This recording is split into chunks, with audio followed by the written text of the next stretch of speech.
Imagine you work hard and you finally found an investment property that makes the numbers work, fits your budget, and is a really good deal.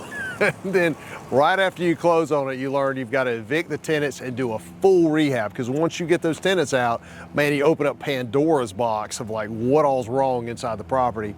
And you know what? That's what keeps people stuck. The fear of uncovering stuff and like going, oh my gosh, I don't know what to do now. And but let's not get stuck and let's not be fearful.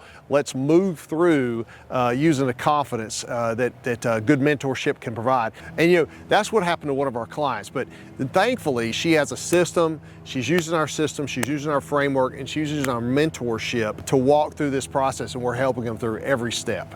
And so we're getting this deal done together. Hi, I'm Greg, the Rocket Guy with Branch Wealth Partners, and we teach you the skills you need to get unstuck to meet your financial goals by investing in real estate. So we actually had to walk through the eviction process in this particular property. You know, every state has their different rules and laws and things like that that you have to go by. In North Carolina, it's fairly straightforward. It wasn't too difficult. Look, we always want to treat our tenants with respect and those kind of things. These tenants didn't even have a valid lease, and it was time for them just to kind of move on. So, of course, we had to file them notice and get that process going, and then we had to file for the courts because they wouldn't leave when we gave them notice that, hey, y'all kind of need to move. And then we walk through, you have to get a court date, and you stand before the judge, and you each get to tell your side of things, and the judge says, yep, time to leave, click. He files for the plaintiff, and then they have an appeal process, and so they have to walk through that a little bit. And then once the appeal process is finished, then we can go and file for the writ of possession, is what it's called here in the North Carolina law. And we file for the writ, the sheriff comes and we change the locks and make sure they have all their possessions out. Now, they didn't quite get all their stuff out, which actually causes a little bit of angst. But they're allowed to come back over a few days and get their things out over normal business hours, and they did. And we got them all out, and then we could get the work done and get started on what we needed to get done.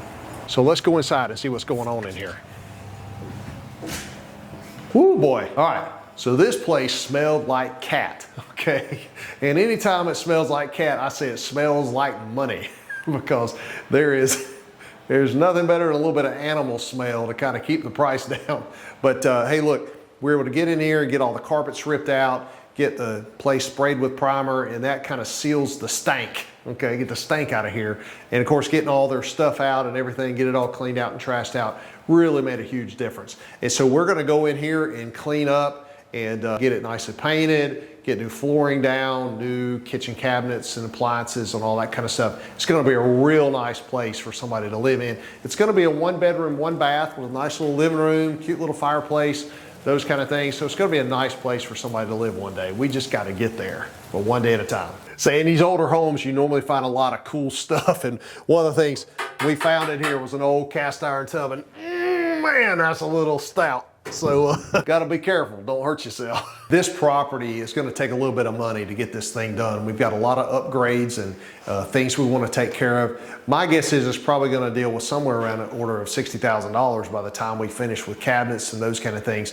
But hey, look, you know, in order to really make this thing work, you really have to use the repair estimator that's out there and available to you. So just go get that, and you can go down the list of all the repairs that have to be made and sum up that and make sure you're not going into the wrong deal, okay? That's the big thing. You don't want to, you make the money in the buy, okay? So if you buy it too expensively, you can't make the repairs to make it work on the back end. So use that repair estimator. That's the way to go. So the repair estimator actually takes down some of the subtasks and everything, kind of works through a project. You make selections like, hey, this property will need this thing or it won't need this thing, like this. Hey, look, we need some new cabinets in here. We need some new kitchen cabinets, and we need some new flooring. We need some paint.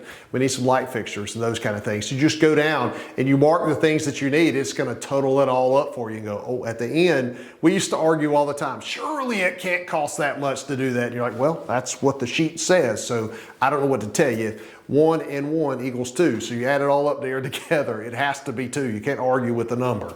And so, but you don't want to go over budget on your project, and the way to make the right budget is with that repair tool. You know, one of the things I like in a rehab or a fix and flip or a fix and rent is that we get to make old things new again. This deck was terrible, absolutely a safety hazard when we first closed on this property. And now look, it's a wonderful opportunity for somebody to have great family memories back here in this beautiful backyard. So it's just a fantastic thing. So one of the best parts of my job. So this project is still under construction, so to speak, but we're gonna keep you up to date and bring you not live real-time updates, but we'll check in occasionally. But we're doing this thing. We got the clarity and the confidence to go get this thing done.